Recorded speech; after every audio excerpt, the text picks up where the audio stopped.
ಹರಿ ಓಂ ರಾಮಾಯ ರಾಮಭದ್ರಾಯ ರಾಮಚಂದ್ರಾಯ ವೇದಸೇ ರಘುನಾಥಾಯ ನಾಥಾಯ ಸೀತಾಯ ಪತಯೇ ನಮಃ.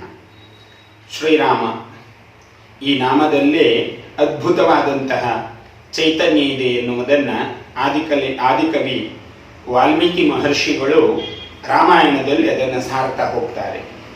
ಮುಂದುವರಿದವರು ಹೇಳ್ತಾರೆ ಸುಂದರಕಾಂಡದಲ್ಲಿ, ಸುಂದರೋ ಸುಂದರೋ ರಾಮ, ಸುಂದರೋ ಸುಂದರೋ ಸೀತಾ, ಸುಂದರೋ ಸುಂದರೋ ಕಪಿಹಿ ಅಂತ ಹೀಗೆ ವರ್ಣನೆ ಮಾಡ್ತಾ ಹೋಗ್ತಾರೆ. ಎಲ್ಲವೂ ಸುಂದರ ಅಂತ ಹೇಳಿ.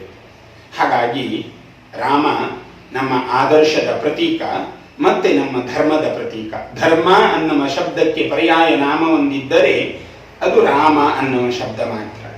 ಯಾಕೆ ಅಂತ ನಾವು ಕೇಳಿದ್ರೆ ಅಥವಾ ನೀವು ಅದನ್ನು ಪ್ರಶ್ನೆ ಮಾಡಿದ್ರೆ, ರಾಮ ಎನ್ನುವುದು ಪಾತಕ ನಾಶನ ಮಾಡುವಂತಹ ಒಂದು ಮಂತ್ರ. ನಮ್ಮ ಜೀವನದ ಪಾಪವನ್ನು ನಾಶ ಮಾಡಲಿಕ್ಕುಳ್ಳ ಶಕ್ತಿ ಅದು.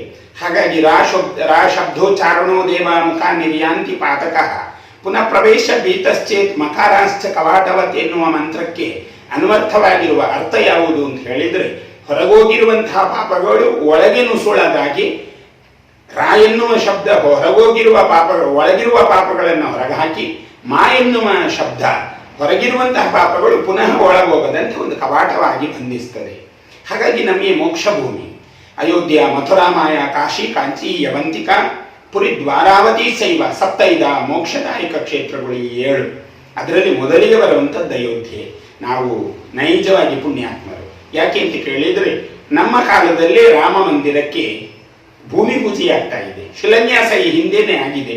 ಪೂಜ್ಯ ಬೇಜಾವರ ಸ್ವಾಮಿಗಳು ಅಲ್ಲಿರುವಂತಹ ಶ್ರೀರಾಮನ ಅಯೋಧ್ಯೆಯ ಸಂತರೆಲ್ಲ ಸೇರಿ ಶಿಲಾನ್ಯಾಸ ಆ ಕಾಲದಲ್ಲಿ ಮಾಡಿದ್ದಾರೆ. ಹಾಗಾಗಿ ಈಗ ಭೂಮಿ ಪೂಜೆ, ಆ ಭೂಮಿ ಪೂಜೆಯ ಶುಭಾವಸರದಲ್ಲಿ ಶ್ರೀರಾಮನನ್ನು ನಾವು ಕೊಂಡಾಡಬೇಕು, ಶ್ರೀರಾಮನನ್ನು ನಾವು ಪ್ರಾರ್ಥಿಸಬೇಕು.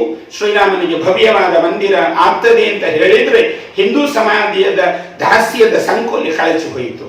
ಯಾಕೆ ಅಂತ ಕೇಳಿದರೆ, ಇದು ವಿವಿಧತೆಯಲ್ಲಿ ಏಕತೆಯ ಭೂಮಿ. ವಿವಿಧತೆಯಲ್ಲಿ ಏಕತೆಯನ್ನು ಹೊಂದಿಕೊಂಡು ಬಹುವಿಧವಾದ ಸಂಸ್ಕೃತಿಯ ಆಧಾರವಾಗಿ ಬೆಳೆದಿರತಕ್ಕಂತಹ ಮಹಾಭಾರತ, ಅರ್ಥಾತ್ ಈ ಭಾರತ ಪುಣ್ಯಭೂಮಿ.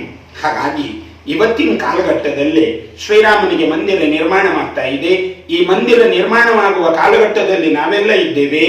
ಈ ಮಂದಿರದ ನಿರ್ಮಾಣದ ಕಾಲಘಟ್ಟದಲ್ಲಿ ಭೂಮಿ ಪೂಜೆಯ ಸಂದರ್ಭವನ್ನು ಆಗಸ್ಟ್ 5ಕ್ಕೆ ಬರ್ತಾ ಇದೆ.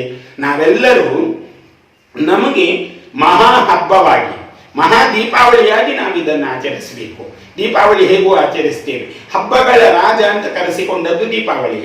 ಯಾಕೆ ಅಂತ ಕೇಳಿದ್ರೆ, ಎಲ್ಲರೂ ತೈಲದಲ್ಲಿ, ಮಣ್ಣಿನ ಹಣತೆಯಲ್ಲಿ ಅಥವಾ ಬೇರೆ ಬೇರೆ ಹಣತೆಗಳಲ್ಲಿ ದೀಪ ಇಟ್ಟು ಶ್ರೀರಾಮನನ್ನ ಧ್ಯಾನಿಸಬೇಕು. ರಾಮಾಯ ರಾಮಭದ್ರಾಯ ರಾಮಚಂದ್ರಾಯ ವೇದಸೇ ರಘುನಾಥಾಯ ನಾಥಾಯ ಸೀತಾಯ ಪತಯೇ ನಮಃ ಅಂತ ರಾಮ ನಮ್ಮೆಲ್ಲರನ್ನ ಅನುಗ್ರಹಿಸಲಿ.